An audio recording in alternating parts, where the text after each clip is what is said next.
élu du coup à la Chambre d'agriculture, au niveau départemental pour les Côtes-d'Armor et aussi au niveau régional. Donc je suis vice-présidente chargée de l'environnement. Je suis également au comité de bassin à Loire-Bretagne avec un collègue breton qui lui est plus sur le côté, on va dire, culture, et moi je représente plus l'élevage.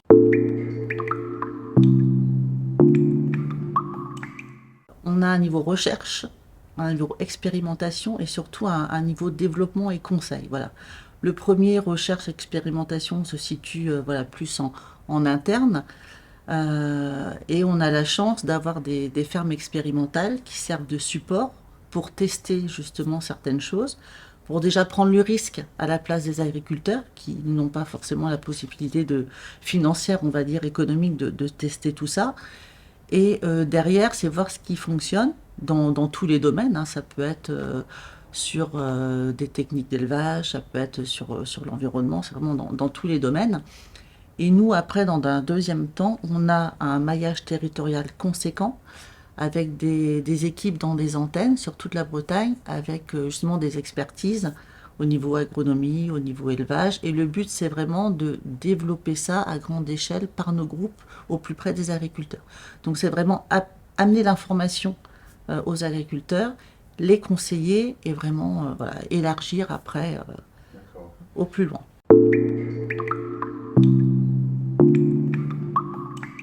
Alors les trois syndicats qui sont présents au niveau breton, parce que moi je vous parle de la Chambre régionale d'agriculture de Bretagne, alors on ne dit pas la FNSEA, c'est la FRSEA, voilà, dont je fais partie puisque ce sont des listes professionnelles pour les élections. Et on a aussi des élus de la Confédération paysanne et de la coordination rurale, et des élus d'ailleurs dans Mathématiques Moi de l'environnement, au groupe de travail environnement, qui participent. Voilà, à un moment donné, passer les élections, on est tous élus et tout le monde participe ensemble pour la construction des positionnements et des idées.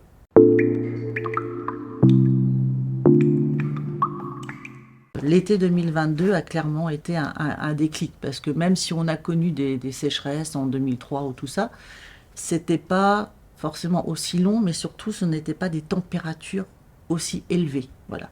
Il y avait eu du manque d'eau, mais pas des températures aussi fortes. Et 2022 a été très très marquant.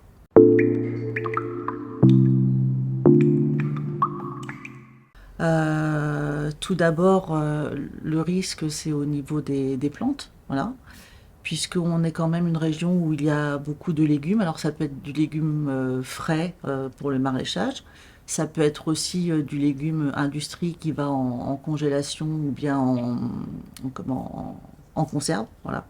On a tout le groupe d'Aussi qui est plus dans le sud de la Bretagne.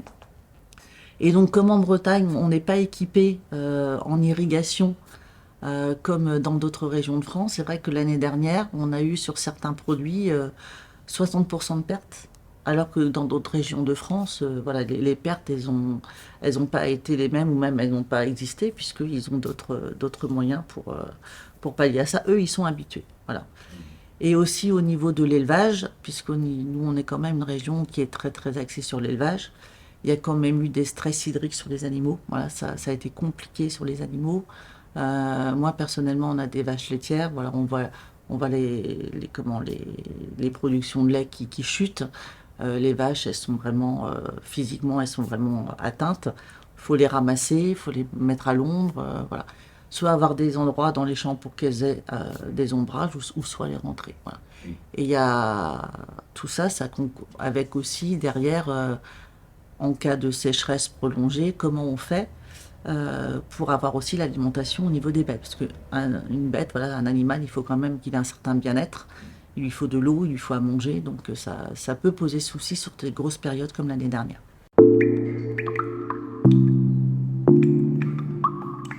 Il y a déjà de la recherche sur les variétés pour trouver des variétés plus résilientes si on veut, moins sensibles aux pics de chaleur, avec des besoins d'eau moins importants. Donc ça, on a vraiment un travail là-dessus. Et on a aussi tout un volet de diagnostic pour voir les économies d'eau que l'on peut faire en exploitation. Voilà. Récupération des eaux pluviales, par exemple. aussi se servir, par exemple, quand on a des pré-refroidisseurs, on récupère l'eau d'un pré-refroidisseur, parce que ça, au départ, c'était surtout de l'économie d'énergie. On les récupère pour l'abreuvement des animaux, ou bien voilà, des cycles de lavage qu'on récupère après pour le nettoyage des bâtiments.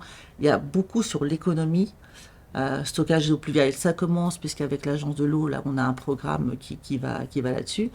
Mais, et autrement, en Bretagne, il y a quelques réserves qui se font en secteur légumier, mais il n'y en a pas énormément. Il n'y en a pas énormément parce que la Bretagne, il y a 1% de la SAU bretonne qui est irriguée en fait. Voilà. Alors, elle se pose, mais moi j'aurais plutôt tendance à parler de réserve collinaire, en fait, voilà. Revenu collinaire, parce qu'en fait, ce qu'on connaît déjà en Bretagne, ce qui existe et qui peut-être et qui sans doute devrait un peu plus se développer, mais ça sera surtout de l'appoint, ça ne sera pas quelque chose forcément systématique, parce que je pense quand même qu'on aura l'occasion en Bretagne d'avoir encore de la pluie, voilà, peut-être même plus que dans d'autres régions de France, je l'espère. Et donc vraiment, voilà, c'est de capter l'eau en période hivernale, là où il y a des trop-pleins d'eau, on va dire. Et en Bretagne, le captage d'eau ne se fait pas par, on va dire, du prélèvement dans les fleuves ou dans les ruisseaux. Ça ne descend pas en Bretagne. Voilà, c'est du captage par écoulement qui est en réserve à des périodes, on va dire, hivernales où il pleut plus. Et autrement, il y a aussi les forages voilà, qui sont faits en eau souterraine. Et qui du coup, c'est pas du tout non plus le même système que pour l'eau potable, parce qu'en Bretagne, l'eau potable, c'est surtout de l'eau superficielle, hein, c'est de l'eau des rivières, donc c'est complètement différent. Voilà.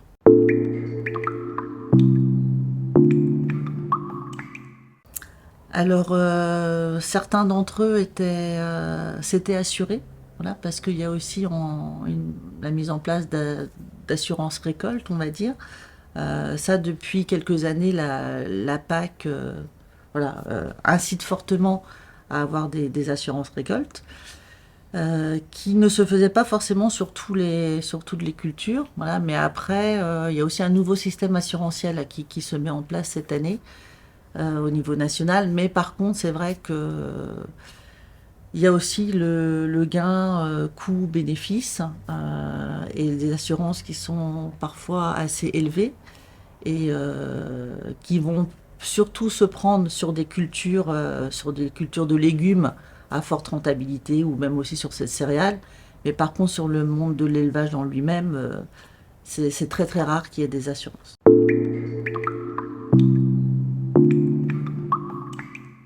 Alors le problème qu'on a aussi en Bretagne, tout à l'heure je parlais des animaux, c'est que les besoins physiologiques des animaux, en fait, ils sont ce qu'ils sont. Même quand il fait beau, ils boivent encore plus. Donc c'est vrai que par rapport à l'abreuvement des animaux, on n'a pas beaucoup de marge de manœuvre. Par contre, je vais reprendre le chiffre si je le retrouve. On a aussi une diminution quand même si c'est moins important que dans d'autres régions de France, on a une diminution très nette des animaux en Bretagne. Puisque, voilà, pour l'exemple 2022, on a en fait 17 000 vaches laitières de moins. Et donc, ça représente un gain au niveau de l'eau, si on peut dire, de 500 000 mètres cubes. Oui. Donc, forcément, il va y avoir une diminution des animaux en Bretagne. Il y a quelques économies que l'on peut faire, voilà. Au niveau adaptation, il y a aussi pour l'animal tout ce qui est bâtiment, en fin de compte. Parce qu'au niveau des bâtiments, on raisonne beaucoup sur la façon dont on fait les bâtiments. Voilà. Des bâtiments plus ouverts qui amènent plus de brassage d'air, des bâtiments où il y a de la brumisation, même sur les vaches, aujourd'hui, certains vont jusqu'à la brumisation. Des ventilateurs, il y a tout ce côté-là. Par contre, au niveau de l'adaptation, il y a aussi au niveau des sols, il y a des choses qui sont faisables et aussi au niveau du bocage. Voilà. Parce qu'on remarque, alors moi je suis de l'ouest de la Bretagne, je suis à la limite du Finistère, donc on va dire nord. Donc le Trégor, on est quand même un pays, on va dire, qui n'a pas été trop remembré. Et on a gardé un petit peu un paysage qui ressemblait plus, on va dire, à la Bretagne d'il y a quelques années. Et donc nous, on a cette particularité où on a gardé beaucoup de nos talus, on a énormément encore de haies. Donc forcément, tout ça, par rapport à la température, ça atténue quand même les températures. Au niveau des zones humides, on sait que les zones humides, ce sont des réservoirs d'eau. Et mieux elles sont entretenues et voilà, mieux leur fonctionnalité est gardée, forcément tout ça, ça permet de stocker en fin de compte l'eau dans le sol et de faire des réserves. Ça fonctionne un peu comme des éponges. Et puis du coup, ça c'est aussi très important que ces zones humides soient préservées. On le sait, hein, elles ont énormément été, on va dire, urbanisées, principalement puisqu'il y a une époque, pour éviter d'enlever les bonnes terres aux agriculteurs, bon, les communes préféraient construire sur des terrains de moindre qualité agronomique et donc forcément sur ces terres-là. Et forcément au niveau climatique, ça n'a pas été forcément le bon choix. Et il y a aussi un autre facteur, c'est la matière organique. Donc ça, en Bretagne, on est quand même plutôt avantagé là-dessus, puisque les sols, en fin de compte, qui ont un pourcentage de matière organique assez important, en fin de compte, ça aide aussi. Bah, il y a le côté carbone, mais ça aide aussi à capter l'eau. Voilà. Donc c'est tout ce côté polyculture élevage aussi qu'on a su garder plus en Bretagne qu'ailleurs, qui nous donne quand même des atouts voilà, plus importants.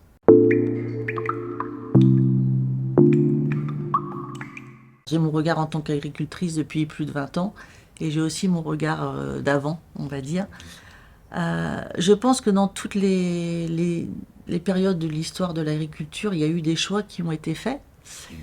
Et donc le rebrandement a été fait aussi parce qu'il y avait des très très petites parcelles. Moi j'ai encore des parcelles de 30 arts. Si je peux en avoir 2 de 30 arts où je mets en même temps, voilà, je vais le faire forcément parce que c'est une facilité de travail. Et voilà. Mais après, il y a tout aussi des programmes de braise-bocage où les talus, les haies qui sont enlevés, on les remet ailleurs sur l'exploitation. De toute façon, c'est une obligation aujourd'hui. Quand on fait une haie, faut la remettre à minima à l'identique. La Bretagne, globalement, on n'en perd plus. Voilà, et même on en remet plutôt. Parce que si les agriculteurs se sont rendus compte, en fait, à l'est du département, qu'ils n'en avaient plus du tout. Et que forcément, faudrait peut-être y revenir. Donc il y en a quand même certains qui ont cette conscience-là, qui se sont rendus compte. Et pas que pour les animaux, parce que ça abrite aussi quand même, ça protège les cultures, voilà. Et il y a aussi tout un côté, alors là je ne vais pas être les spécialistes pour vous l'expliquer dans le détail, mais on appelle ça les bords de champs justement, où il y a il y a une certaine biodiversité qui concourt aussi à la défense de la culture un peu plus loin. Donc il y a tout ce rapport qu'il faut apprendre à réapprendre et à s'en servir.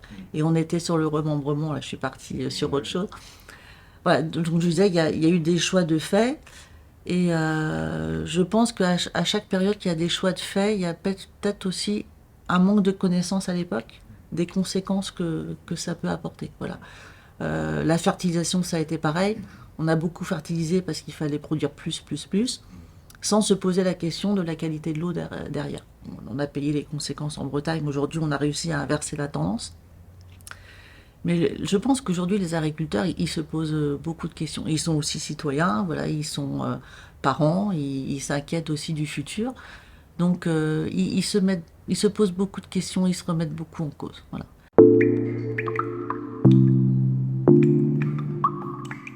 J'ai envie de dire que ça dépend des caractères de chacun. Voilà, ça dépend des caractères de chacun. L'agribashing, on va dire un petit peu comme ça, ambiant, qui n'est pas trop méchant, enfin qui n'est pas trop méchant. Après, ça dépend comment on prend les choses. Mais il y a des agriculteurs qui savent qu'ils fonctionnent bien dans leur ferme, dans le sens où ils font du mieux qu'ils peuvent, ils font attention à la biodiversité, ils font très attention au niveau de leurs pratiques, par exemple sur l'azote. On va dire, ils savent qu'ils font bien. Voilà, ils ont des bons résultats, ils se font des diagnostics. Aujourd'hui, il y en a beaucoup aussi qui font des diagnostics bas carbone pour voir aussi comment ils se positionnent. On vend aussi du carbone. Il y a des agriculteurs qui vendent du carbone. Voilà, moi je fais partie de ceux-là également. Donc il y a cette frange-là qui, on va dire, voilà, considère qu'ils ont pris conscience, qu'ils font des efforts, voilà, et qui sont pas forcément traumatisés, on va dire. Par contre, il y a des agriculteurs qui le prennent pas du tout comme ça, qui à chaque fois qu'il y a une attaque, parce que les attaques aussi peuvent être de plus en plus virulentes. Moi, je trouve que depuis quelques années, on va dire allez, 3, 5 ans, les attaques sont vraiment très très virulentes. On est passé à des degrés quand même très très forts. C'est même des attaques physiques. Voilà, on a des agriculteurs qui physiquement se font attaquer chez eux, voilà, ou dans les champs. Donc on est arrivé à des choses très très compliquées.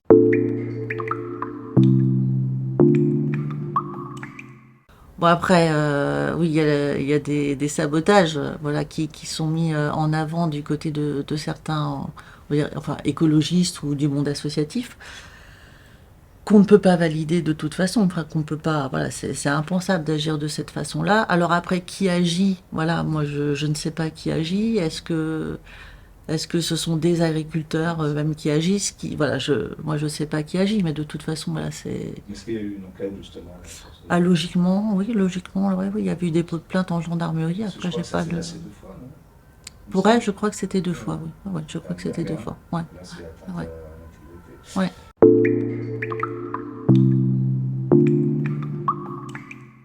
Alors, j'ai envie de vous dire qu'aujourd'hui, avec tous les réseaux qui se font entre groupes, voilà, que ce soit dans le monde associatif ou autre, hein, aujourd'hui, tout le monde est interconnecté. On sait qu'il y a aussi des associations un peu anti-bassines qui se constituent en Bretagne. Donc non, personne n'est à l'abri. La Bretagne n'est pas plus à l'abri que d'autres régions.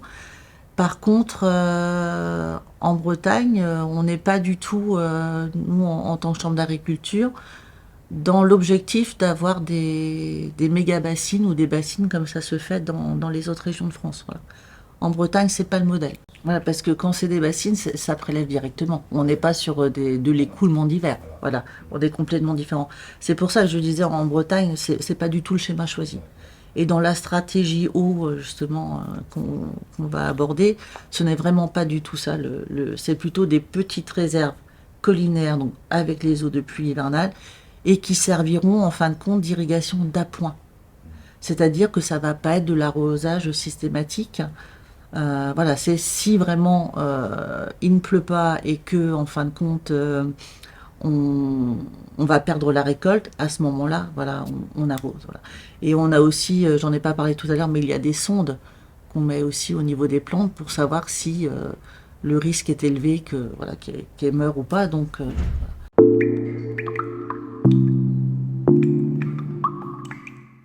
ben, je pense qu'on est sobre par la force des choses. Si on et quand je dis par la force des choses, je veux pas dire que si on était à profusion, on en abuserait. C'est pas le sens de ma réponse. Quand on voit au niveau des serres, aujourd'hui au niveau des serres de légumes, tout est fait quasiment au goutte à goutte. Toutes les serres sont équipées de goutte à goutte. Donc non, non, voilà, le maximum d'économies seront travaillées, c'est évident, c'est évident. Et il y a aussi le partage de l'eau, on va sans doute y venir tout à l'heure, ça va être la grande question. Voilà.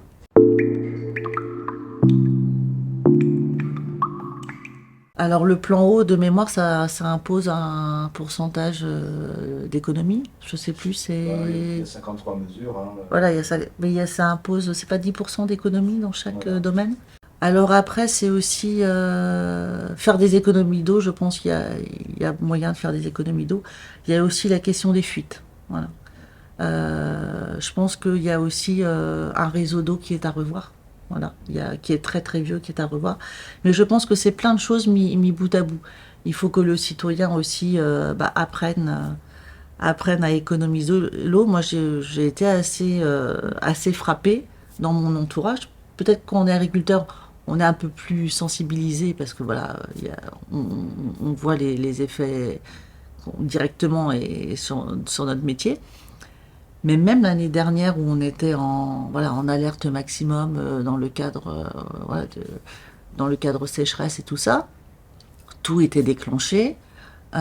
Certes, on ne lavait pas nos voitures et ce n'est pas très grave, Mais dans la vie de tous les jours, moi, j'avais pas l'impression que les gens allaient couper l'eau du robinet.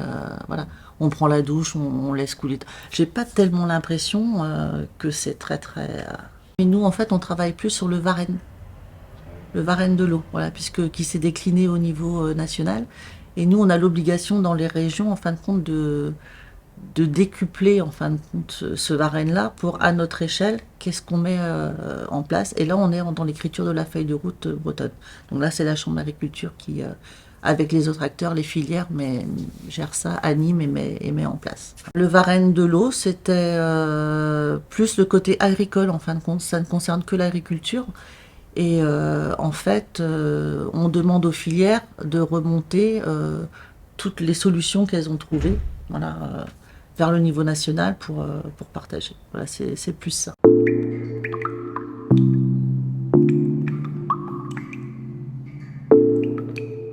Est-ce que c'est pas parce que justement c'est le Varenne qui va le faire? Voilà, moi c'est ma vision des choses, puisque l'État, le ministère de l'écologie et le ministère de l'agriculture sont preneurs dans le Varenne de l'eau. Donc moi, voilà, c'est comme ça que je l'analyse. J'ai peut-être pas raison, hein, mais voilà.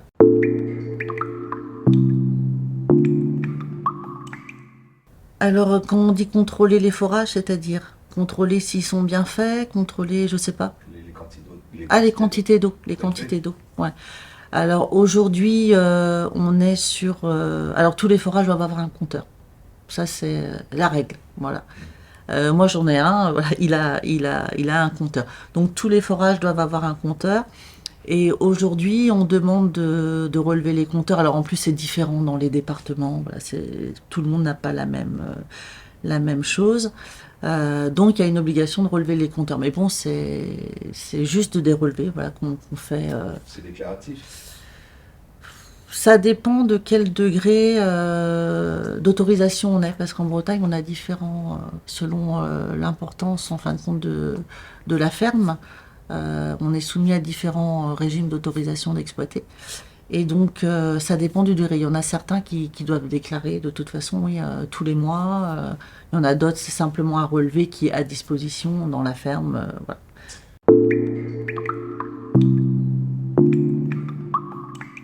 Alors, c'était une simple enquête, hein. Ce n'était pas un relevé exhaustif de tous les forages présents. Voilà.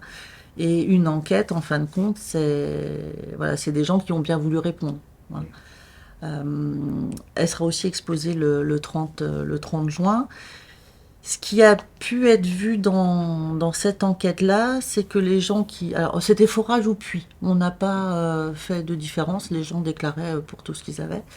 On a des difficultés à avoir la consommation exacte de la partie agricole.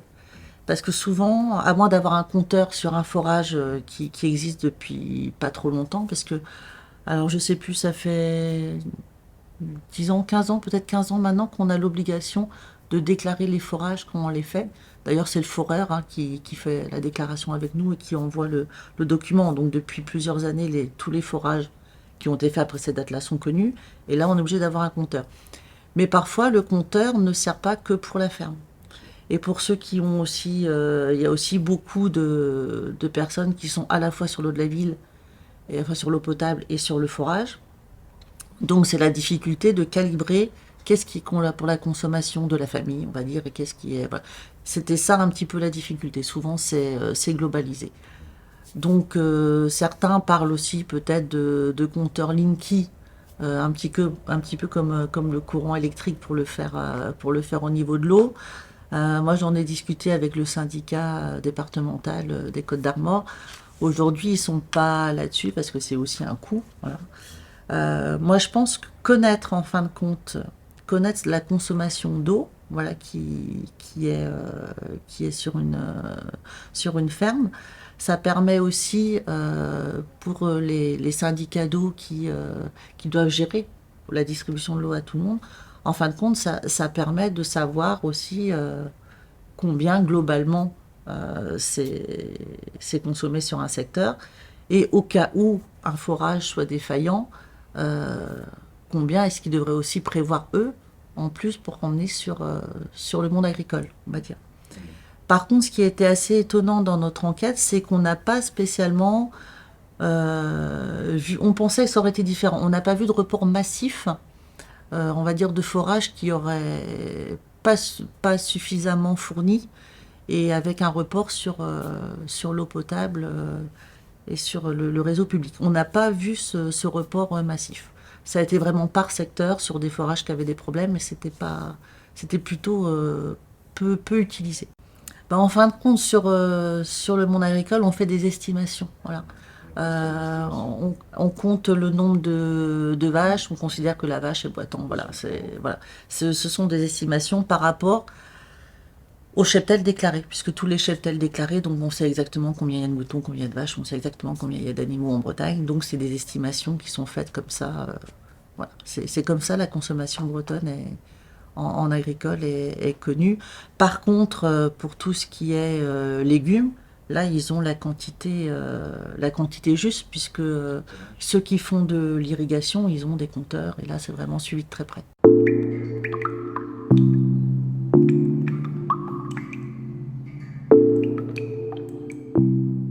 C'est vrai qu'au niveau du monde agricole, ça peut créer des tensions. Autant ça peut créer des tensions aussi avec les autres citoyens ou les autres usages économiques. Au niveau agricole, ça peut aussi créer des tensions entre l'animal et le végétal. Voilà, ça peut créer des tensions. Et puis, à peut-être voir aussi une filière tirer plus, on va dire, le tapis de son côté que d'autres. Mais ça va aussi surtout être un enjeu de territoire, parce qu'il va y avoir des territoires où il y aura peut-être beaucoup moins d'eau qu'ailleurs. Et puis, forcément, ces territoires-là, demain, on se pose la question, quelle activité sur ces territoires-là? Est-ce qu'on pourra avoir, je sais pas moi, une installation d'une ferme supplémentaire en élevage? Est-ce qu'on pourra avoir des serres qui s'installeront à cet endroit-là? C'est une question. Quand il n'y a plus d'eau, il n'y a plus d'eau. Mais cette question-là, je pense qu'il faut la raisonner vraiment tous les usages ensemble. Je comprends que tout le monde se focalise un peu sur l'agriculture parce qu'on est l'économie première en Bretagne, mais on a aussi une économie qui monte, c'est le tourisme. Et justement, quand on discute avec les syndicats d'eau, on va dire en septembre, quand les touristes sont partis, là on voit vraiment la consommation d'eau qui diminue. Voilà. Et donc, si on veut un jour en Bretagne faire clairement limiter l'accès à l'eau au monde économique, il va falloir aussi être juste et puis voilà, ne pas favoriser l'un par rapport aux dépens de l'autre. Voilà. Et il y a aussi un autre volet très important sur lequel je pense il y a moyen de faire beaucoup d'économies, c'est la reuse, comme on dit, ou la réhute. Voilà, ça dépend, on y reviendra tout à l'heure. Voilà.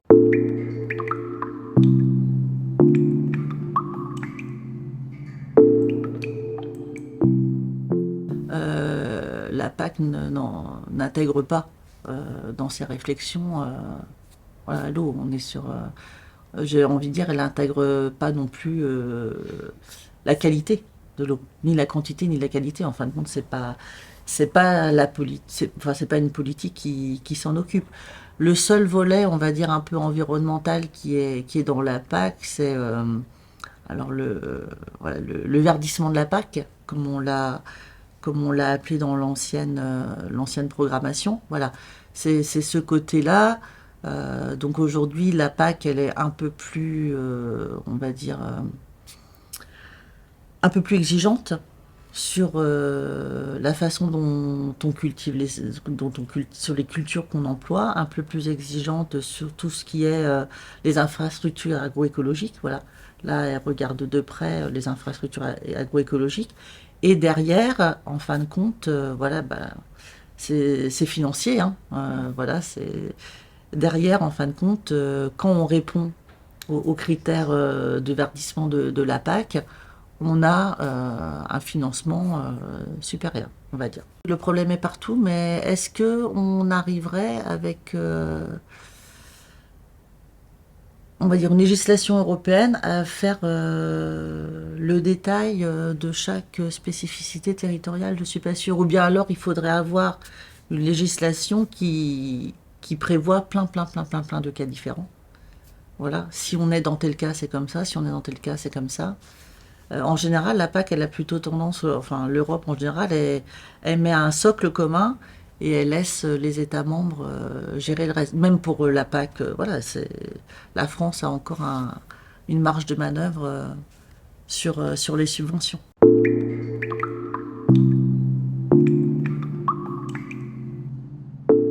Je pense qu'il y a les deux. Voilà. On doit faire mieux avec ce qu'on a, donc ça on est vraiment sur l'économie d'eau.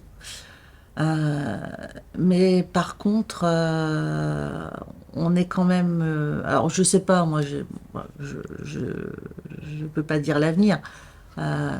Est-ce qu'il y aura toujours autant d'agriculture en Bretagne dans 20 ans qu'aujourd'hui? Je ne sais pas. Par contre, ce que je pense aussi, c'est les études, les climatologues le montrent, c'est qu'il y aura quand même des régions qui vont être plus favorables, on va dire, à la culture, à l'agriculture, que d'autres. Si on regarde le sud de la France, peut-être que certaines régions ne pourront plus du tout produire.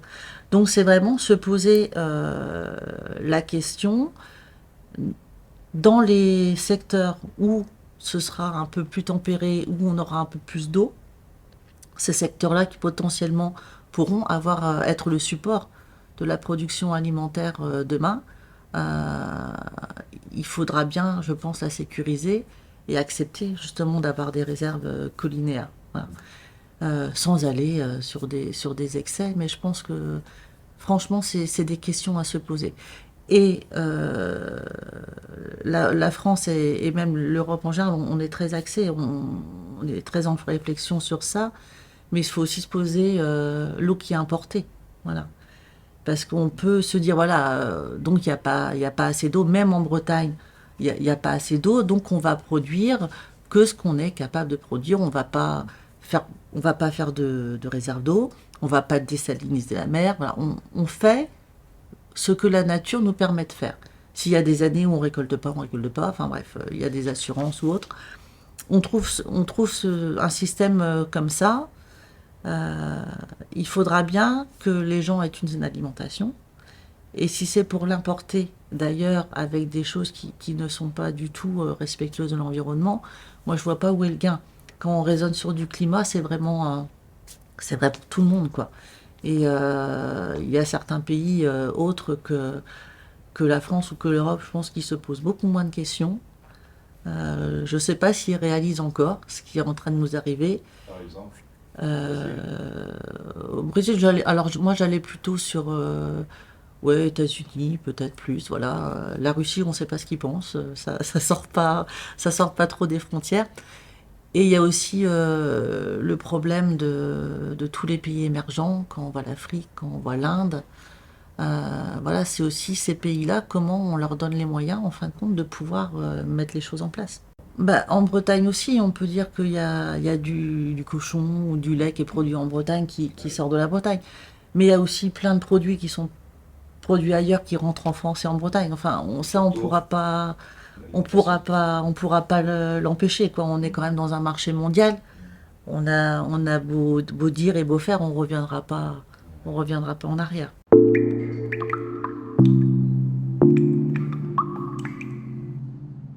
Ça dépend des produits, en fait. Voilà.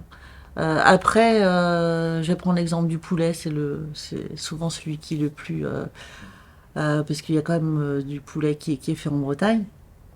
On ne fait pas assez de poulet en Bretagne pour fournir la France, de toute façon. Voilà.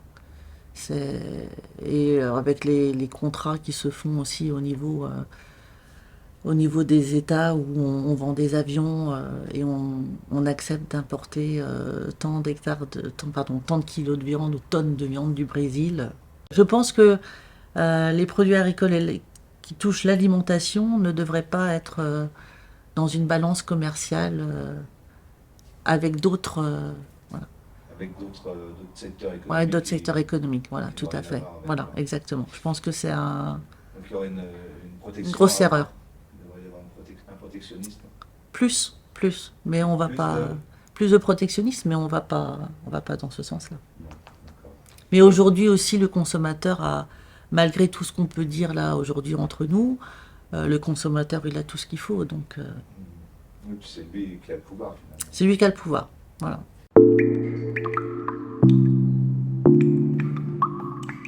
En Bretagne, on est plus vraiment sur du légume. Voilà. On est vraiment plus là-dessus pour la sécurisation du végétal.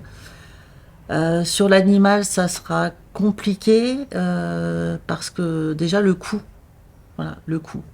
Le coût de l'irrigation pour aller abreuver de l'animal, non, ça, c'est pas faisable en fin de compte. On n'a pas, on est en bovin lait ou en bovin viande, on n'a pas les capacités économiques à créer des réserves et tout ça. Voilà. Et comme en plus en bovin, on n'est pas restreint.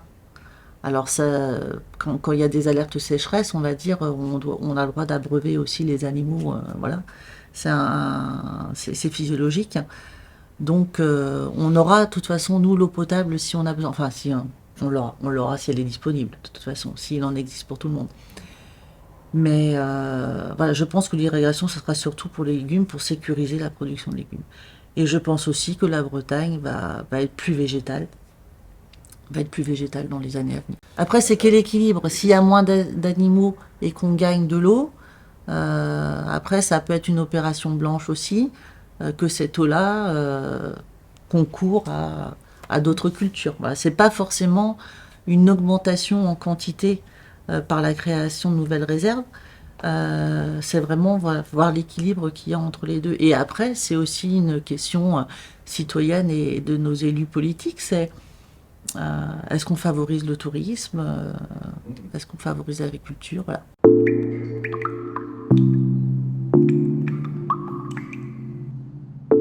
Alors pourquoi, quand ils disent les activités économiques ne respectent pas, pourquoi ils disent après l'agriculture ne respecte pas? Parce que c'est une activité économique. Mais les autres aussi? Oui, bien sûr. Voilà. Donc c'est un peu la difficulté que je peux avoir en fait. C'est de voir toutes les activités. Une activité économique a autant d'importance qu'une autre activité économique. Si on se base sur l'économie d'un pays, on se base voilà, peut-être sur l'emploi, peut-être voilà. Dans ce cas-là, il n'y a pas de préférence à avoir pour l'une ou pour l'autre. Après, ça sera des arbitrages, comme vous l'avez dit tout à l'heure, mais il n'y a pas de préférence à avoir. Et je pense que, voilà, tout à l'heure on parlait d'agribashing. Alors c'est pas pour être plus en contradiction avec Eau et Rivières de Bretagne ou d'autres éléments du monde associatif. Mais, alors comment dire ça? Je préférais avoir une discussion, on va dire, franche sur l'agriculture que d'avoir toujours, en fin de compte, se servir d'excuses. Alors, le mot excuse, il faudra le mettre entre guillemets. Se servir d'excuses pour faire en sorte qu'il n'y ait plus d'élevage en Bretagne. C'est un peu ça ce qui se passe. Voilà. À un moment donné, c'était la qualité de l'eau. La qualité de l'eau est mauvaise en Bretagne. C'est à cause de l'élevage. Il faut diminuer l'élevage. Aujourd'hui, la qualité de l'eau en Bretagne est bonne. Voilà. Elle est bonne. Moi, je dis qu'elle est bonne par rapport à tout le chemin parcouru. Je veux dire que quand même, elle est bonne. Et il faut pas se... Oui, il y a certains territoires où il y a encore du travail à faire. On n'est pas tous... Elle n'est pas... Le problème des métiers de la fleur. Ouais, mais elle n'est pas bonne, on va dire, de façon uniforme partout. Et quand on parle de qualité aussi, il faut voir tous les critères qualité. Voilà, parce que quand on se base uniquement sur ce que sort le SDAGE, qui dit que seulement 34% en fin de compte des masses d'eau en Bretagne sont bonnes, il y a aussi beaucoup de sorties par le facteur morphologique. Voilà. Il n'y a pas que la qualité azote, il n'y a pas que la qualité phyto qui est prise dedans. Tout est bien ficelé, il faut juste se donner la peine d'aller voir. Il faut juste se donner la peine d'aller voir par territoire qui est mauvais en phyto, qui est mauvais en azote, qui est mauvais en morphologie, qui est mauvais par rapport aux espèces présentes dans les cours d'eau. C'est vraiment très différent. 34%, ça ne veut pas forcément dire grand-chose. Et aujourd'hui, on est sur le quantitatif. C'est à nouveau, je pense, une excuse à dire, en fait, voilà, il y a pas assez d'eau peut-être en Bretagne dans les années à venir. il faut faire des économies, il faut qu'il y ait de l'eau disponible pour l'être humain, voilà, pour le citoyen.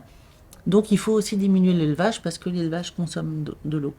Je n'entends jamais le monde associatif, un peu à Rennes parce qu'il y a eu l'affaire Bridor là qui s'est faite.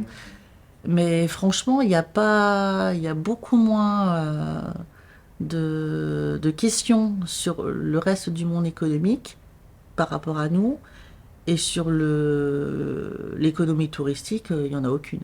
Il faut qu'on garde notre sol, il faut qu'on garde en fin de compte la terre végétale dans nos champs, forcément, parce que quand elle sera toute partie, ça sera compliqué de pouvoir avoir un sol de qualité pour les cultiver.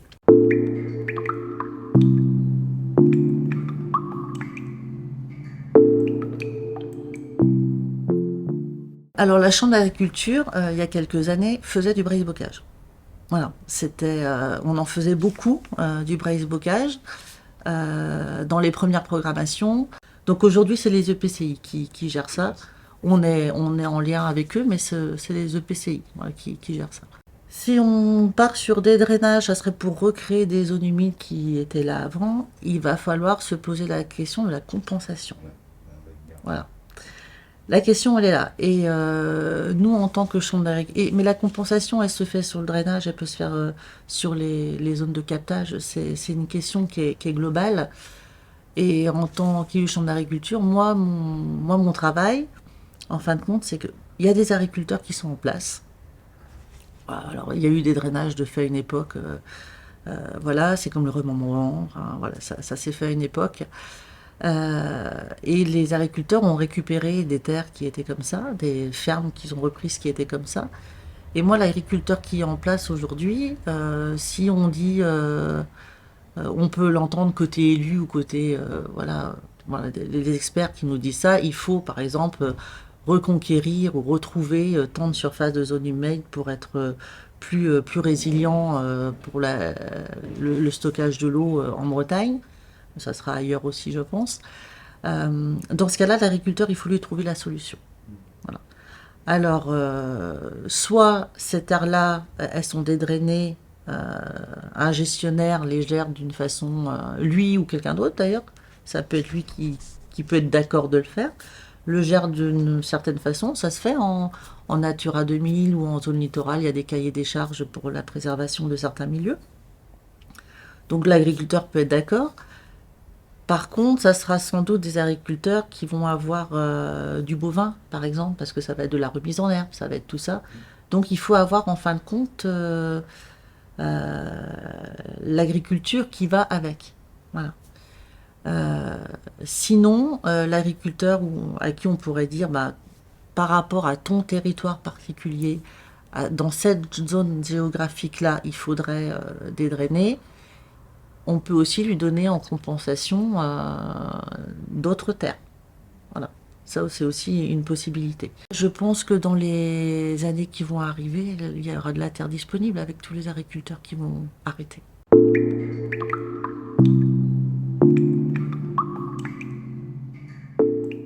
C'est dû que les gens ne veulent pas forcément s'installer. Voilà, ils ont d'autres choix de vie qui sont tout à fait respectables. Et c'est dû au fait que deux critères principaux. Un agriculteur travaille quasiment tout le temps et un agriculteur n'est pas bien payé par rapport à... si on prend, on va dire, les revenus normaux. Donc un jeune qui se pose la question, parfois il a vite fait le tour, on va dire, je vais travailler beaucoup, je vais être payé pas beaucoup. Enfin, on gagne quand même sa vie, hein. Je ne suis pas non plus malheureuse, mais par rapport à mon temps de travail, si on ramène tout ça au niveau du temps horaire, je ne vais pas être payée, si on veut, par rapport au travail que je fais. Je prends énormément de risques à l'installation parce que ce sont des investissements conséquents. Voilà, c'est des capitaux très très lourds. Voilà, donc c'est vrai que faut aussi le porter, ça, psychologiquement, cette pression financière. Et il y a aussi, je pense, un peu le ras-le-bol. Tout à l'heure, on parlait un petit peu d'agribashing. Ouais, il y a un petit peu ce ras-le-bol-là.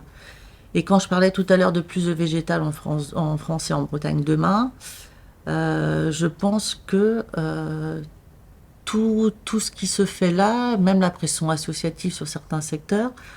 Alors là, c'est pas spécialement les rivières, c'est aussi des petits assos locaux. Voilà, à chaque fois qu'il y a un projet quasiment en Bretagne aujourd'hui, il y a un collectif qui se monte qui est contre. En agriculture et autres, mais aussi beaucoup en agriculture. Donc ils ont plus envie, je pense. Ils ont plus envie.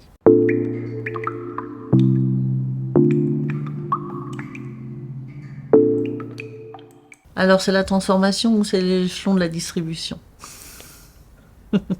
Je pense que voilà, c'est Les deux. voilà, voilà, je pense que il y a ça partout. Alors l'industrie agroalimentaire et l'agriculture, on va dire, c'est complémentaire dans le sens où l'industrie agroalimentaire se construit là où l'agriculture est présente. Ce sont des bassins de production, on voit en Bretagne. Hein. Si la production baisse en Bretagne, je ne suis pas sûre que l'industrie restera. Autrement, moi, je fournis mon lait à une coopérative. Voilà, j'ai un contrat d'apport. Il n'y a pas spécialement beaucoup. Là, je reprends ma casquette d'agricultrice lambda. Il n'y a pas spécialement beaucoup de relations, hein, du moins au niveau du lait. Peut-être que dans d'autres productions, plus. Entre eux, on va dire la coopérative ou bien l'entreprise privée, puisqu'il y a les deux. Il n'y a pas beaucoup de relations entre nous, en fait. Il devrait peut-être y en avoir plus, mais voilà, on fait de notre travail, on répond voilà, à des critères, à plein de choses sur notre ferme, qui ne sont pas forcément des choses demandées par la coopérative. Après, au niveau de la coopérative, il y a aussi des cahiers des charges auxquels on répond. Mais voilà, on a un contrat avec. Moi, j'ai un contrat avec ma coopérative. J'ai le droit je dois lui livrer, ou je peux, c'est même pas je dois, je suis pas dans l'obligation de le faire. Je peux lui livrer tant de litres de lait par an. Si je le fais pas, je le fais pas. Par contre, je peux pas lui livrer plus. De toute façon, nous, aujourd'hui, en lait, on peut pas changer d'entreprise. On ne peut pas partir d'une entreprise, puisqu'on ne va pas forcément trouver une autre entreprise pour nous prendre. C'est vrai aussi dans d'autres productions. En volaille, aujourd'hui, on a quand même LDC qui devient largement majoritaire partout. Donc, les faiseurs se rétrécissent et donc forcément... Alors peut-être que de leur côté, la façon de se regrouper, ça peut être aussi peut-être une façon de survivre, je ne sais pas.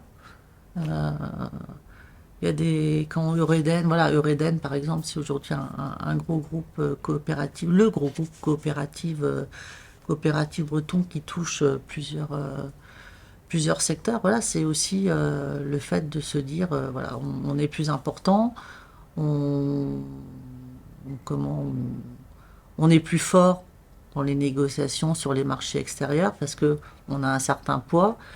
On sera aussi peut-être plus fort dans les négociations commerciales envers la distribution. Voilà, ça peut être, voilà, ça peut être une démarche d'entreprise, je pense.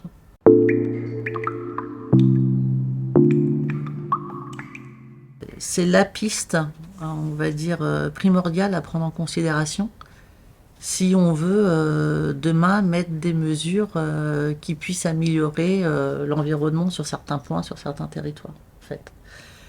Parce qu'aujourd'hui, l'agriculteur il répond à plusieurs injonctions, voilà, économiques.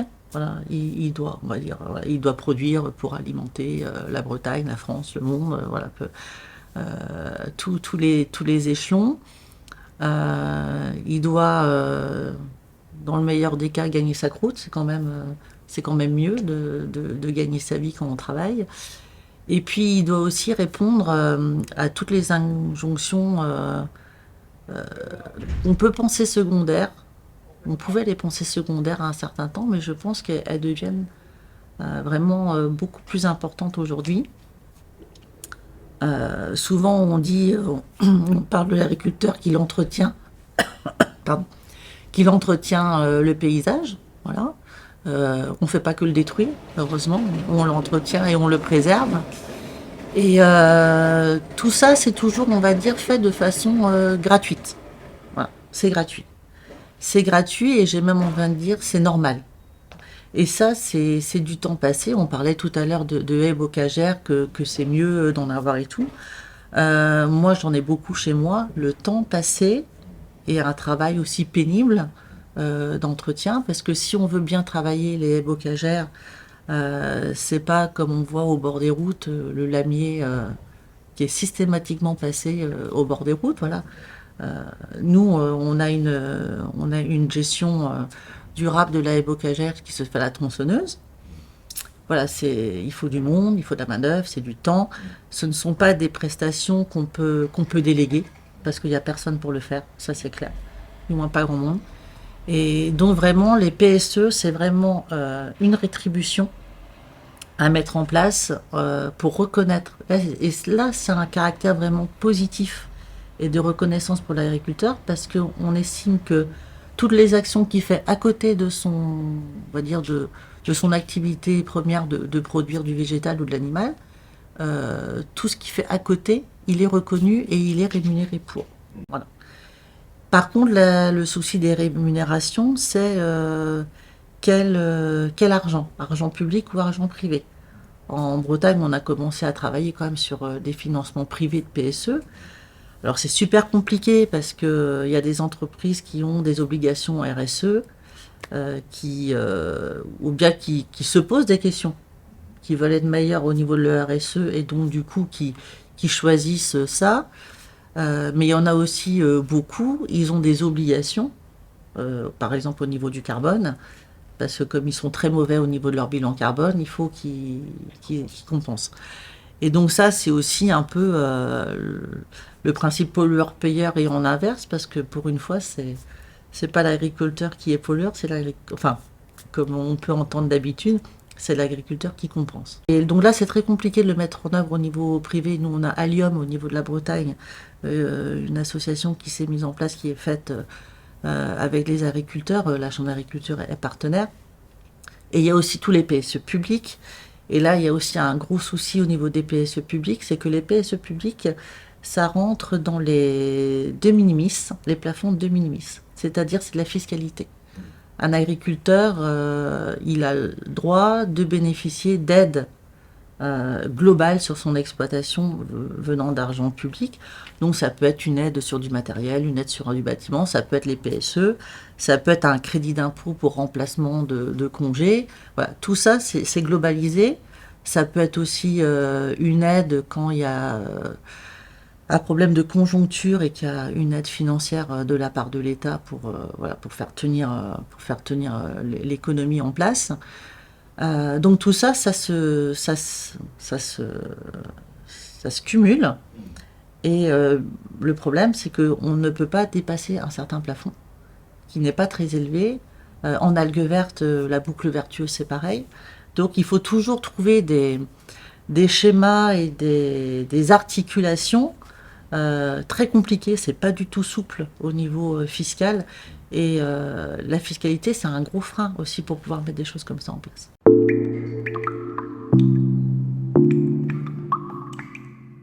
Opportunité et risque. Opportunité et risque à la fois, parce que opportunité dans le sens où si on a une entreprise voilà, doit qui a ces quantités-là à utiliser et qu'à côté il y a un agriculteur qui en a besoin, voilà, c'est une opportunité. Il n'a pas besoin de faire de réserve collinaire à la limite, ou bien il n'a pas besoin de prendre l'eau potable, donc ça économise pour les autres secteurs. Et puis lui, financièrement aussi, il n'a pas cette eau potable-là à payer. Voilà. Mais après, c'est aussi avoir l'eau disponible quand l'agriculteur en a besoin, au moment où il en a besoin. Donc c'est cet équilibre-là à trouver.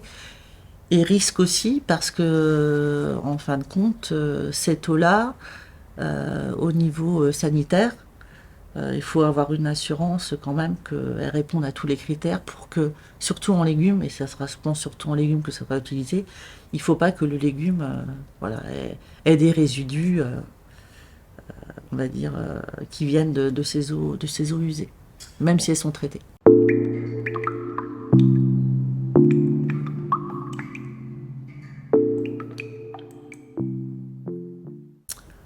Franchement, non.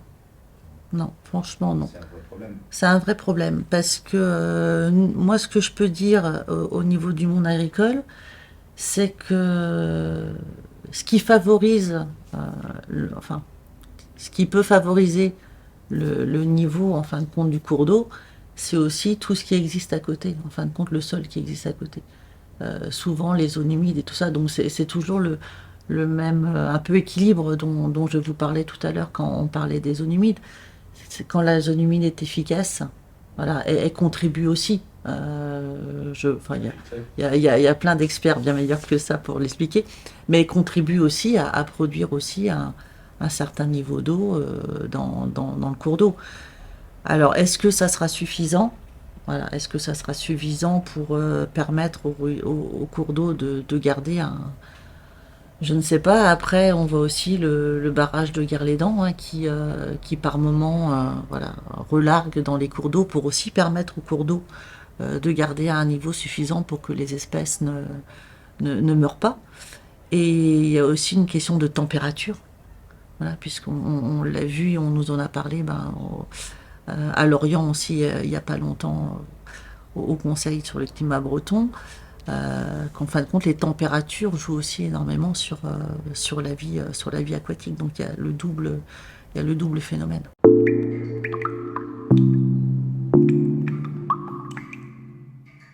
À quelle échéance? Moi, je vais pas pouvoir vous donner d'échéance en fin de compte. Et quand on parle de zéro pesticide, c'est sur les périmètres de captage. Je reviens sur le même raisonnement que j'ai eu tout à l'heure pour le drainage. Euh, et si on prend le problème par le début, c'est si on manque d'eau, on le voit dans les discussions avec les syndicats d'eau, ils vont vouloir garder ouvert ou même le maximum de captage pour sécuriser l'approvisionnement, c'est évident. Même certains voudraient bien réouvrir des captages qui étaient fermés jusqu'à présent. Y a deux choses, parce que souvent, parfois aussi un captage, il est arrêté parce qu'il n'a pas suffisamment de débit. Et donc il n'est pas, entre parenthèses, rentable. Voilà.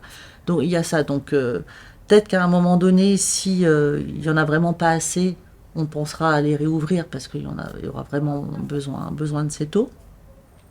Et là, c'est comme les drainages, en fin de compte.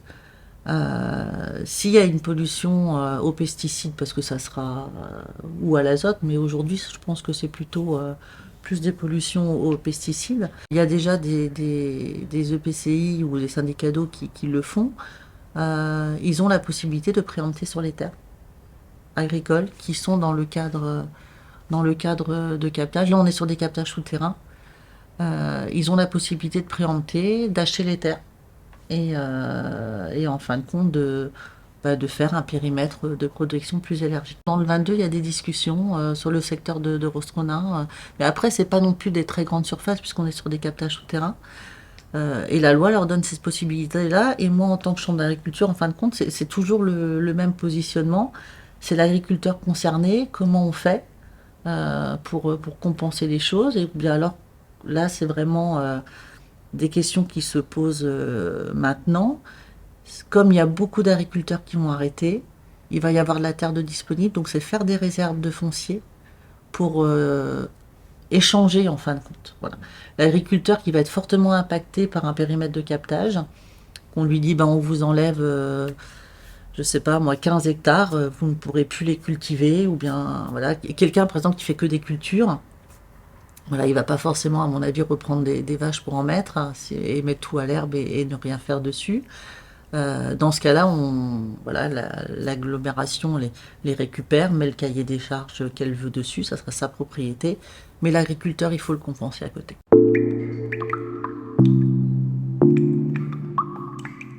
Une vache, elle a une température du corps qui est à 38-39. Donc dès qu'elle passe une certaine température, elle supporte mal. Et donc, et une vache, voilà. Et puis une vache, elle va boire de toute façon la quantité. Non, pour moi, je vois pas trop. Je suis pas sûre que c'est une question qui se pose beaucoup. Ouais, non, vu de ma fenêtre, je suis pas sûre que c'est une question qui se pose beaucoup. Parce que, alors je sais pas moi, quelle race locale, je prends l'exemple de la pie-noire, la petite pie-noire par exemple, voilà, Oui. la bretonne pie-noire. Euh, Il y a aussi la question de la production de lait, parce que c'est une vache aussi qui produit pas beaucoup C'est de une lait, race mixte. voilà. Donc qu'est-ce qu'on en fait derrière? Certains agriculteurs qui vont sur la transformation, ils vont plutôt prendre des races pinoires ou des jerseys ou tout ça parce que justement il y a ces critères matière grasse qui sont très très importants pour eux. Et voilà, c'est en fin de compte avoir la vache qui nous va bien par rapport à la production que l'on a. Moi, chez moi, c'est des Montbéliardes, voilà, donc, parce que elles vont beaucoup dehors, c'est pâturant. C'est pâturant, mais elles vont pâturer assez loin. Donc voilà, c'est des vaches beaucoup plus rustiques, qui font moins de lait aussi. Un peu plus de qualité, mais qui font moins de lait aussi. Mais parce que mon système est équilibré comme ça. Il y a 3 mois de l'hiver où elles sont complètement en stabulation. Et autrement, dès qu'elles peuvent sortir et que l'herbe pousse, oui, elles sont dehors.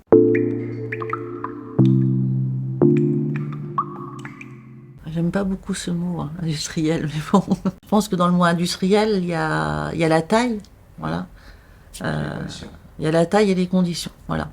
Alors, c'est vrai qu'en bovin, on est un peu moins attaqué, voilà, on va dire que en porc.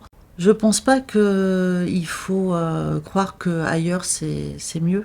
Là, on parlait tout à l'heure du poulet brésilien. Je suis pas sûre que le poulet brésilien il soit mieux mené que le breton. Je pense même que c'est plutôt l'inverse, voilà. Et je pense qu'on ne pourra pas non plus faire que du circuit court et que du bio pour donner à manger aux villes. Il y a ce côté contradictoire là, moi, que j'ai toujours un peu de mal à cerner. Et là, on est vraiment sur une discussion sur le modèle agricole de demain. Je pense que des exploitations de taille conséquente, leurs produits peuvent être commercialisés en Bretagne, non ça... On produit beaucoup plus que nos besoins. Oui, on produit plus que nos besoins, mais le lait qui est produit chez moi ou qui est produit ouais, dans une exploitation qui est beaucoup plus grande que la mienne, le lait, il est commercialisé en même temps dans ma coopérative, quoi. Donc il y a pas de différence de fait, hein. Je pense il y aura des petites fermes, il y aura des fermes moyennes, mais il y aura aussi des très grandes fermes. Il y aura aussi des très grandes fermes parce que il va y avoir des regroupements d'associés. Parce qu'il y a aussi des agriculteurs qui voient le regroupement pour travailler à plusieurs associés, en fin de compte, plus facile à gérer pour la vie personnelle, pour leur vie privée et personnelle. Oui, mais des GAEC, là, moi, je ne parle pas d'un GAEC à deux comme chez moi. Je parle d'un... Ça peut garder le nom de GAEC, hein, d'un GAEC à 4, 5, 6, voilà. Parce que c'est aussi la facilité de remplacement, c'est aussi la facilité de partir en vacances, et la facilité de répartition des tâches, du travail, de se faire remplacer. Il va y avoir des fermes de grande taille parce que va y avoir beaucoup moins d'agriculteurs.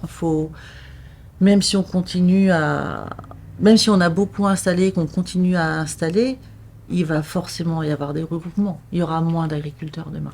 Je suis pessimiste par rapport justement à comment, par rapport à tout ce qu'on a pu dire avant, on va dire au bocage à préserver ou à refaire, c'est-à-dire aux zones humides à préserver ou à refaire. Euh, c'est l'entretien derrière de tout ça. Parce que le modèle breton, polyculture élevage, c'est quand même un modèle qui se tient bien en fait. Qui se tient bien. Il y a de la matière organique pour fertiliser les sols.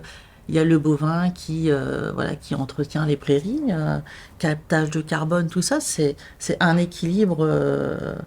Je trouve que c'est un équilibre très très intéressant. Et on va en perdre une bonne partie. Et j'ai pas de solution à ça.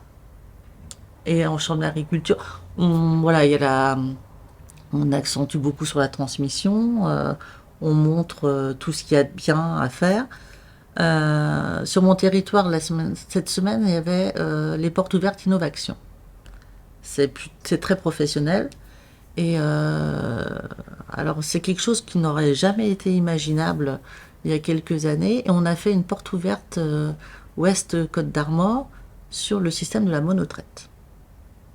Et j'étais assez satisfaite. Il y avait beaucoup de jeunes qui sont venus voir le système. Après, c'est quelqu'un qui part bientôt à la retraite, voilà, qui était fatigué, qui a réduit la voilure et puis qui finit, on va dire, sa carrière comme ça. Parce que madame avait des problèmes de santé et il s'est dit moi j'aime bien mes vaches, j'aime bien mon travail, j'ai pas envie de tout vendre et de faire du blé partout. Donc il a eu ce système-là. Et c'est peut-être ça sera peut-être une solution. Ça sera peut-être une solution pour avoir moins de travail et pouvoir garder du bovin. Mais je suis pas sûre que ça sera la solution. Ça sera peut-être une solution. Par contre, c'est beaucoup moins de lait vendu, parce que forcément, la production par animal, elle est beaucoup voilà, bien inférieure. Il parlait d'un objectif à 11-12 kilos en pic, donc c'est bien inférieur. Et c'est aussi l'équilibre économique. Voilà. Parce que c'est moins de chiffre d'affaires, donc c'est l'équilibre économique. Et c'est la difficulté justement de l'investissement nécessaire au début à l'installation. Mais ouais, il va falloir trouver, ou bien peut-être les PSE, comme on l'évoquait tout à l'heure. Mais si on ne trouve pas le moyen de stabiliser les revenus des élevages bovins, tout en leur permettant de ne pas être surplombés, submergés de travail, voilà. Monotraite, c'est une traite par jour. C'est une traite par jour. Voilà.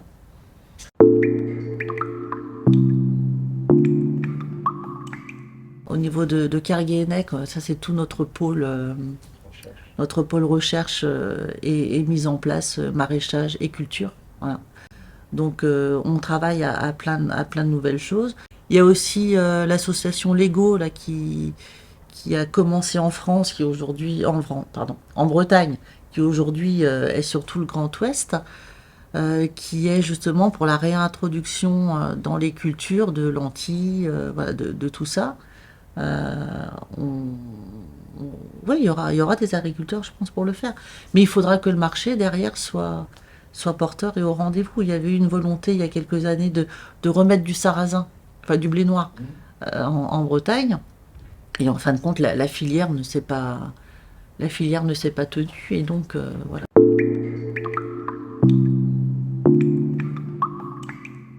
Ben ça se fait. Oui, ça se fait. Alors, ça se fait, c'est autorisé. Même le maïs en tant que tel, ils ont le droit de mettre 15% de maïs en silage normal, amené à maturité. Voilà. Ils ont le droit de mettre 15% dans le méthaniseur.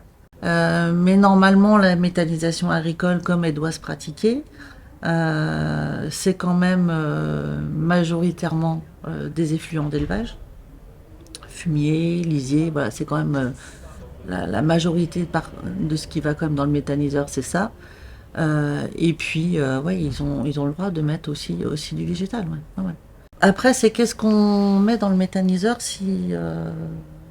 Alors, on peut faire du méthaniseur sans élevage, hein. Il y en a plein qui le font. Mais pour moi, en Bretagne, le méthaniseur doit être lié à l'élevage. Et on doit se servir des effluents d'élevage pour le faire tourner. Alors au niveau technique, il y en a certains qui se montent pour ne mettre que du végétal, pour ne mettre que des couverts courts, voilà, ils appellent ça. Mais il faut des quantités impressionnantes hein, quand on fonctionne en couvert court. Et c'est la surface qu'il faudrait avoir au niveau du sol en nombre d'hectares pour, si je peux dire, donner à manger à ces méthaniseurs-là. Parce que ça, c'est des surfaces qui, forcément, si on n'a pas d'élevage accolé à la méthanisation, qui forcément vont aller à l'encontre de l'élevage en Bretagne. Il va y avoir une concurrence entre les deux. Et on voit aussi que certains qui mettaient un méthaniseur pour... alors, c'est pas forcément des gros méthaniseurs. Hein, certains qui mettaient un méthaniseur, c'était souvent un complément de l'activité de la ferme, parce que c'était le bénéfice de vendre de l'énergie, c'est ça derrière. Et c'est quand même assez bien, parce qu'on vend de l'énergie, et puis en fin de compte, l'azote qui rentre dans le méthaniseur, on le retrouve quasiment équivalent à la sortie, en unité, et on s'en sert aussi quand même pour la fertilisation de ces champs, de ces cultures. Donc forcément, j'ai envie de dire, c'est quand même un cercle assez vertueux sur le principe. Et le risque qu'on voit sur ces structures qui se sont faites au départ, pour moi, c'était vertueux et bien. Moi, franchement, ce principe-là, je le trouvais bien. Mais ce qu'on remarque aujourd'hui, en fait, c'est que l'élevage à côté peut parfois diminuer sur ces fermes-là, parce que franchement, il vaut mieux vendre de l'électricité que de faire du lait, quoi. Il vaut mieux faire de l'énergie aujourd'hui. C'est beaucoup plus rentable, si on a le droit d'employer le mot rentabilité toujours. Mais oui, c'est beaucoup plus rentable. Parce que quand on regarde Est et surtout Hauts-de-France, on a des exploitations à 5, 6, 7 méthaniseurs sur le même site. En plus, Et là, c'est culture, hein. Mais moi, je trouve que la méthanisation, comme on l'a commencé en Bretagne, je pense que c'est quelque chose d'assez vertueux, de production d'énergie, de trouver l'équilibre avec l'élevage à côté. Ouais, moi, je trouve que c'est bien. Bon, enfin, en tout cas, il y a un problème sur le maïs d'une façon générale, puis c'est très consommateur en eau à la période la plus chaude de l'année. Mais de Le toute façon, sorgho, mais qui n'utilise que l'eau qui tombe, on voit. majoritairement en Bretagne. En Bretagne. Moi, j'ai traversé plein de coins en Bretagne l'été dernier où ils arrosaient, on arrosait le maïs l'été, hein. Moi, je l'ai vu, hein. Ça se fait un peu en Ille-et-Vilaine. J'ai des Il y a images, hein. il y a certains secteurs en Ille-et-Vilaine qui sont irrigués en maïs, ouais, mais c'est pas. Quand tout à l'heure je vous disais 1% de la SAU bretonne irriguée totalement en Bretagne, Hmm. enfin c'est. Mais Faut pas généraliser, quoi. d'accord. Est-ce que on n'aurait pas avantage, parce que ça a souvent été évoqué, le sorgho, donc il consomme 3 à 4 fois moins d'eau, qui est plus résistant, il y a moins besoin d'intrants en plus. Pourquoi ça décolle pas, cette production de sorgho là? Qu'est-ce qui freine? Quels sont les freins? Bah, en fait, on ne s'est pas vraiment beaucoup lancé encore, hein, sur le sorgho en alimentation animale. Et pourquoi? C'est pas quelque chose qui est. Non, c'est pas quelque chose qui est dans.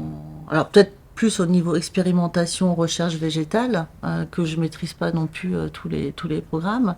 Mais même en France, globalement, c'est pas. Je sais pas. Est-ce que c'est un problème de rentabilité quand j'ai rentabilité, c'est-à-dire est-ce que c'est un problème de rendement de la plante? Parce que si on prend un maïs sur des terres qui sont pas très propices, on va être à 10 tonnes, 10 tonnes par hectare. Alors on peut aller, si on est sur les limons de la Rance, à côté de Dinan, bon là, on peut être à 24, 26 dans les bonnes années. Voilà, il y a la quantité, on va dire, de végétal récolté euh, pour donner à manger à tant d'animaux en face, quoi. Voilà. C'est assez simple. Et le sorgho, je sais pas, est-ce qu'il y aurait un problème de rendement du sorgho à l'hectare ou pas? Je connais pas le rendement du sorgho à Est-ce l'hectare. que ça mériterait pas quand même de vous pencher sérieusement sur cette question-là, parce que ce serait une alternative quand même intéressante? Si c'est une variété qui a moins besoin d'eau et tout ça, enfin, c'est quelque chose quand même dont on discute, hein. C'est quelque chose qui est connu quand même, le sorgho. Mais on n'est pas au niveau du déploiement. Tout à l'heure, je parlais recherche, voilà, tout ça, déploiement. On n'est pas au niveau du déploiement. Peut-être parce qu'on a eu des épisodes, des années mauvaises. Est-ce que peut-être on n'en a peut-être pas eu assez en Bretagne, mais l'année dernière a énormément fait réfléchir. Ouais. Je pense que si c'est une plante qui apporte des valeurs nutritives équivalentes, on va dire, à l'animal, à la vache, voilà, qui se mène. Après, vous avez l'air de dire qu'en plus, ça a moins besoin d'intrants, tout ça, donc ça pourrait être que bénéfique, on va dire, économiquement pour l'agriculteur. Et que au niveau du rendement pour stocker l'alimentation pour le bétail, s'il n'y a pas besoin de 50 hectares de sorgho, je dis n'importe quoi, je ne connais pas les proportions. S'il n'y a pas besoin de 50 hectares de sorgho pour remplacer 10 hectares de maïs, ça peut être quelque chose. Ouais, tout à fait, tout à fait. Il faut voir la digestibilité, il faut voir comment. Voilà, ouais, ouais, tout à fait.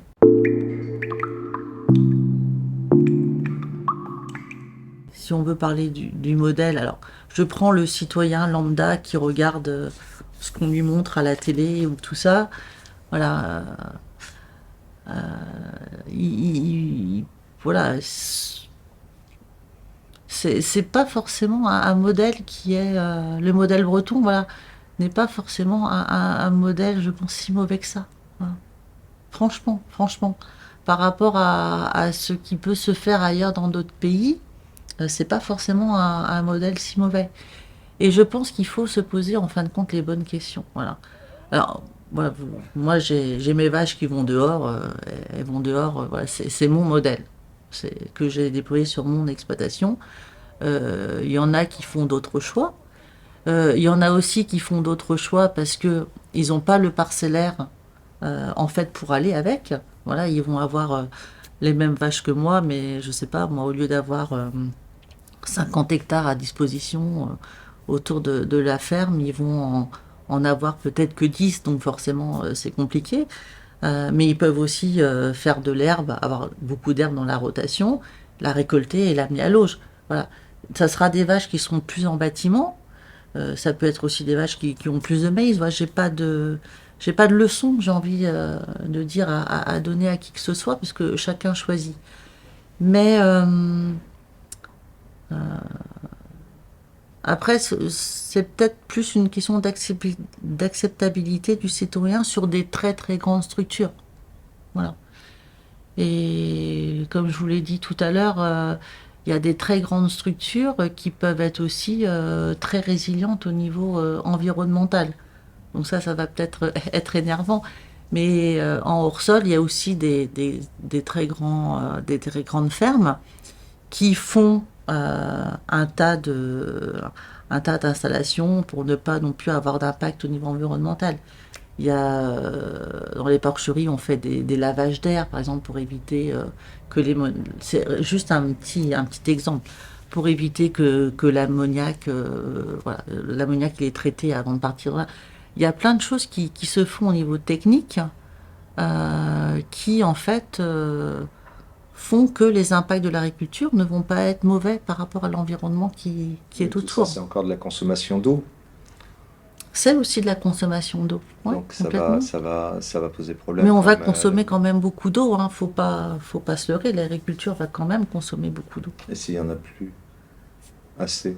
Eh ben, le problème, c'est que s'il n'y a plus assez d'eau, est-ce qu'on se pose la question de combien de citoyens on garde chez nous aussi, parce qu'il n'y aura pas assez d'eau? Voilà, c'est... Et il va bien falloir faire à manger. Je sais pas, est-ce qu'on dit dans tous les pays du monde, on fait plus qu'un enfant par famille? Est-ce qu'il faut diminuer le nombre d'habitants sur Terre? Je sais pas, moi ça va. Le questionnement, il se pose très très loin.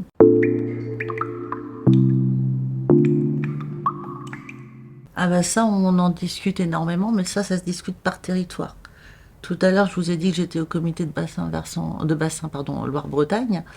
Il y a toutes les déclinaisons des commissions locales de l'eau dans les sages bretons. Et donc là, vraiment, la discussion, elle va se faire dans les territoires. Parce qu'il va y avoir des territoires qui seront en pression beaucoup plus forte sur la quantité d'eau que d'autres. Voilà. Si je suis milieu du Finistère, je vais peut-être pas être trop embêtée. Si je suis sur Saint-Malo ou sur Dinan, ça va peut-être être plus compliqué. Donc je pense qu'il va falloir construire ensemble à l'échelle d'un territoire et se poser les bonnes questions. C'est qu'est-ce qu'on veut demain? Et comment on fait pour donner l'eau à un tel ou à un tel? Mais ce qu'il va falloir se poser comme question aussi, c'est les contributeurs d'eau. Et il y a les zones où on consomme et il y a les zones, quand je dis produit de l'eau, je ne pense pas qu'au syndicat d'eau potable.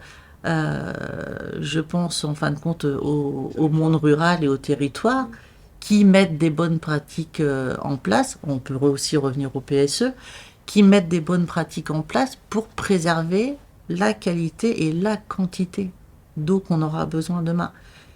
Et à un moment donné, là je vais prendre un petit peu, je pique un peu les idées à Thierry Burlot, mais je pense qu'il en a parlé si vous l'avez déjà interviewé. Il y a toutes les grosses métropoles, toutes les grandes villes. C'est ne pas oublier d'où vient l'eau qu'elles consomment, quoi. Oui, solidarité. Solidarité, mais pas que solidarité environnementale, solidarité économique aussi. Bien sûr. Voilà.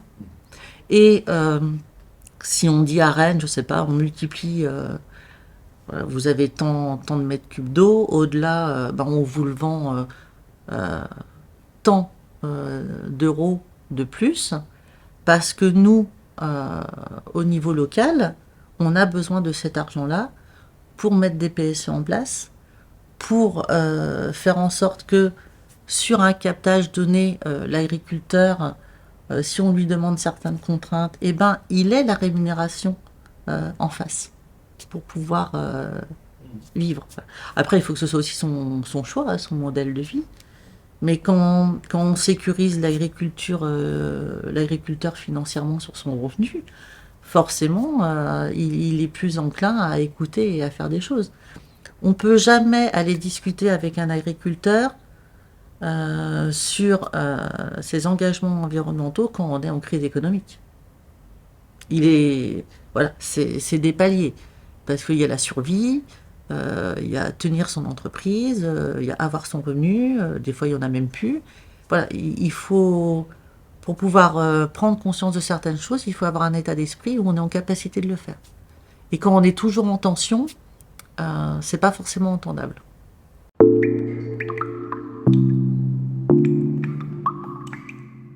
Alors, champ d'agriculture régional, stratégie de notre installation, maintenir une Bretagne d'élevage. On n'a pas dit forcément la même quantité d'élevage, mais c'est clairement inscrit, ouais, maintenir une Bretagne d'élevage. Tout en sachant que ça va diminuer, mais faire au maximum pour maintenir une certaine quantité d'élevage. C'est ma priorité parce que ce que je vois derrière, c'est les agriculteurs, c'est les installations.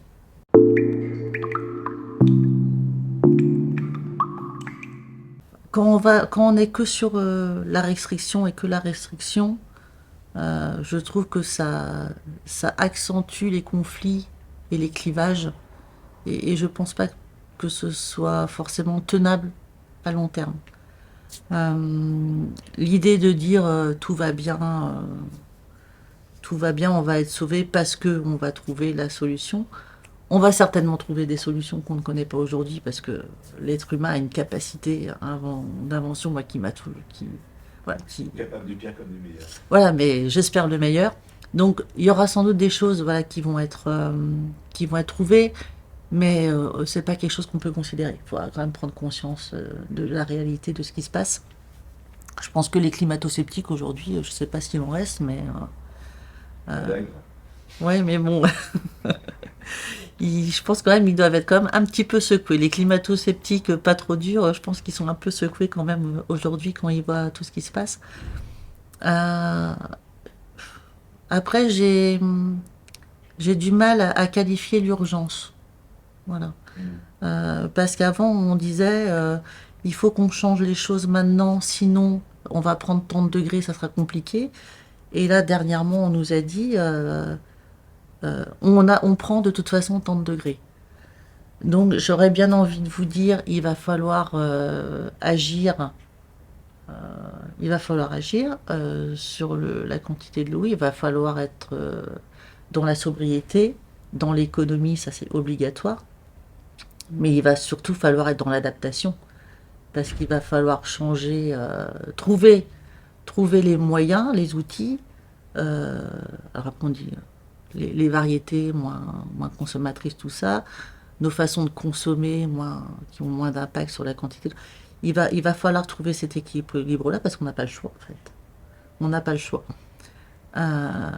Mais pour les politiques à mettre en place, parce que je pense qu'il faudra mettre des politiques en place pour le faire. Je pense pas que le monde idéal où tout le monde fait tout de suite très bien peut exister non plus. Il va falloir être juste, en fin de compte, il va falloir être juste à tous les niveaux, et que chaque niveau s'adapte par rapport à ce qui peut s'adapter. Voilà. Et quand je dis ça, c'est pas faire du à minima. Voilà, je suis pas du tout là-dessus. C'est vraiment, on n'a pas le choix. Il va falloir faire très attention. Et sur la consommation, j'ai envie de dire la quantité, mais sur la consommation en général. Est-ce qu'on a besoin d'avoir une garde-robe qui fait 10 mètres dans la chambre? C'est toute cette consommation, parce que toute consommation, tout achat, toute consommation entraîne consommation d'eau derrière. Voilà. Et il va falloir. On n'a pas le choix. Et moi, je suis plutôt à construire, à trouver des solutions, à être proactif. Mais il faut passer le pas. Il faut passer le pas.